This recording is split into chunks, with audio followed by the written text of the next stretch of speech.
Welcome to the Flames of War Field Manual from the Dice Gods. In this series, we're going to cover everything you need to know about Flames of War, the World War II 15mm wargame from Battlefront Miniatures. Today, we're going to be answering one of the big questions from any historical wargame. How accurate is it? And if you want to play along at home, you can count how many times in this video we use the word history or accuracy. But first, the Field Manual is brought to you with the support of the new 15mm World War II Normandy pre-painted scenery range from Micro Studio. They've kindly given us an exclusive code on screen now to give you 10% off of your orders with Micro Studio orders until the 30th of June 2023. For those on the lookout for 15mm terrain, the new range will be available hopefully later on this month or earlier in March 2023. And don't forget to comment on this video to be in with a chance to win one of two sets of Hit the Beach, the two-player late war starter set for Flames of War, one of which will come with some of the previously mentioned lovely World War II Normandy pre-painted terrain from Micro Studio. Your first comment on each Field Manual video will count as an entry. The competition will close at midnight Central European Time on the 5th of March 2023, with winners announced a week later. There are, broadly, two types of players in Flames of War: wargamers and historical gamers. For a wargamer, the word game is the focus. They play the game for the fun of it, with the history of the setting being a key, but not defining part of the experience.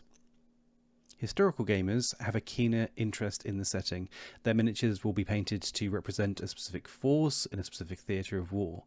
Their knowledge of history and attention to detail is breathtaking. Historical gamers are usually the folks who play the huge games reenacting a specific campaign or battle. The map accurate to historical records. This makes it really important to know, for both types of player, how historically accurate a game is before diving in. For the wargamer, a system which is heavily historically focused can feel restrictive, overly detailed, and inaccessible. Conversely, for the historical gamer, a system which claims to represent an era but is just a blend of stuff can feel infantile, disrespectful, or unfulfilling. This isn't, of course, a binary answer, it's a sliding scale. So what about Flames of War version 4? Where does that sit on that scale? This is, of course, subjective, but for me, it sits near the middle but leaning into the wargamer's arena slightly more than historical accuracy. We've seen this in the recent Bulge British book, which included a formation of ram tanks, which never saw service.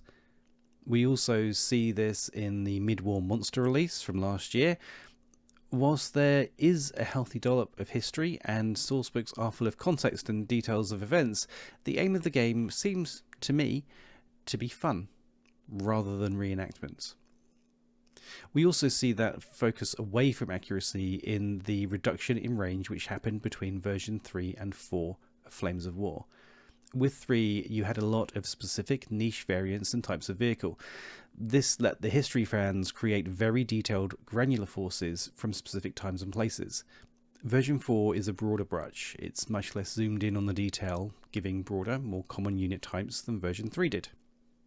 This has the effect of making Flames of War in its current form an accessible, flexible system to jump into.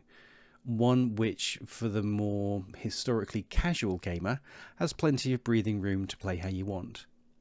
That said, there is still plenty in here for the historical wargamer. The formations are a good starting point, and the range of options will let you play formations and forces from most theatres as you would want. You'll also find that the command cards add a broad, more historical flavour in formations, and the option to add notable figures from history into your force. But if you only want to play hardcore historical, then maybe look into Flames of War version 3, as that, as I understand it, was much more detailed and focused on historical accuracy. And if that accuracy is your jam, many players implement restrictions to force building to ensure that players field armies which are representative and appropriate of those available at the time. This distinction between historical gamers and wargamers of their expectations and playstyles means that new players need to make a decision on how they want to play, and also speak to other players in their local community to establish how the game is played there. If you want to play casual, paint your tanks in a way inspired by Tank Girl graphic novels and just throw some dice, ensure your opponent is on board with that before you turn up for the game. But to be clear, there is no right way to play a game. If you're a stickler for historical details, someone else with bright pink stugs isn't wrong. They just want to play the same system in a different way. Thankfully, there's space for all of us. Just let them enjoy their game as you enjoy yours, and don't let anyone else tell you you're doing it wrong either. For the record, I'm a wargamer. I like to make miniatures look right, which isn't the same as accurate. I will happily field a bulge British comet formation and fire in some British paras from Market Garden because it's cool. Rule of cool is king for me. So there you have it. In our view, Flames of War version 4 is a fun, accessible wargame with a strong flavour of World War II, but not to the point where it becomes restrictive and stifling of creativity and the enjoyment of new players. If you're already a player, drop a comment below and let us know if you agree with our assessment, and in doing so, sneakily enter in to win one of the sweet Hit the Beach starter sets we mentioned at the start. Thanks again to our friends at Micro Art Studio. If you enjoyed the video, give us a like, a subscribe, and hit the bell to get notified when the next field manual video drops. If you're loving what we're doing hugely, please consider joining our Patreon for exclusive goodies and to support the channel as we grow. Thanks for watching, and we'll see you on the next one.